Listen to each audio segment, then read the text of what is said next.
Telugu Desam party ఉద్దేశ్యపూర్వకంగా ఎన్నికల సంఘం మీద ఒత్తిడి తీసుకొచ్చి తద్వారా వ్యవస్థలన్నీ కూడా చేతబట్టుకుని ఎన్నికల వ్యవహారాన్ని మొత్తాన్ని ఎన్నికల జరిగేటువంటి తంతు మొత్తాన్ని కూడా తెలుగుదేశం పార్టీ అపహాస్యం చేయటానికి వాళ్ళ చేతుల్లోకి తెచ్చుకుంటాకి భారతీయ జనతా పార్టీతో పొత్తు పెట్టుకున్నట్టుగా ఇవాళ మనకి ఈ రాష్ట్ర ప్రజలందరూ కూడా అవగాహన ఏర్పడుతుంది.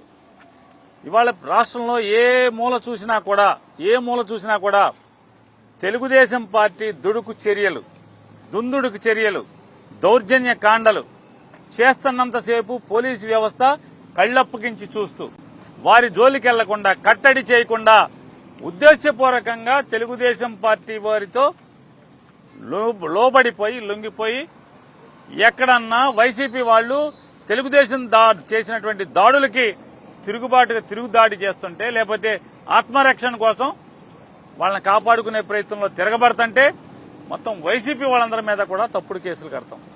చేతులతో టీడీపీ వాళ్ళు కొర్రలతో కొట్టినా కూడా కేసులు లేవు.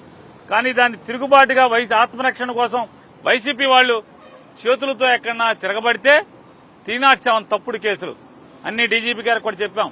అలా కడుతున్నారా అన్నాడు.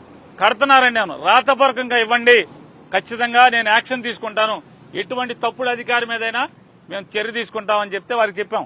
అయ్యా ఇవాళ అంబటి రాంబాబు గారు కూడా మాట్లాడారు. ఇవాళ total law and order failure అంతా కూడా పోలీస్ ఫెయిల్యూర్. ఈ ఎలక్షన్ తర్వాత జరిగేటువంటి హింస అంతా కూడా పోలీసుల యొక్క ఫెయిల్యూర్ మూలంగానే ఇదంతా జరుగుతుంది.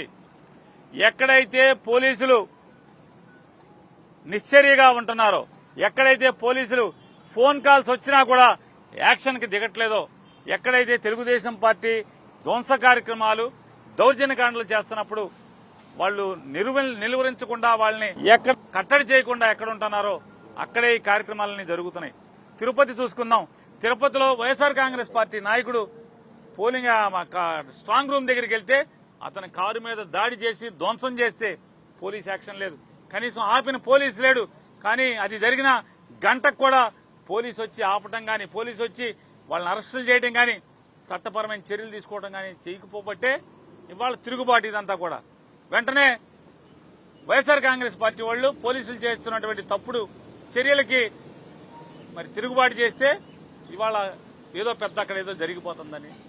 పల్నాడులో వినుకొండ నియోజకవర్గంలో చూసుకున్నా, లేదా సత్తెనపల్లి నియోజకవర్గంలో చూసుకున్నా, నరసరావుపేటలో చూసుకున్నా, మాచర్లలో చూసుకున్నా, ఎక్కడ చూసుకున్నా కూడా తెలుగుదేశం పార్టీ ధ్వంసకాండకి తెరలేపితే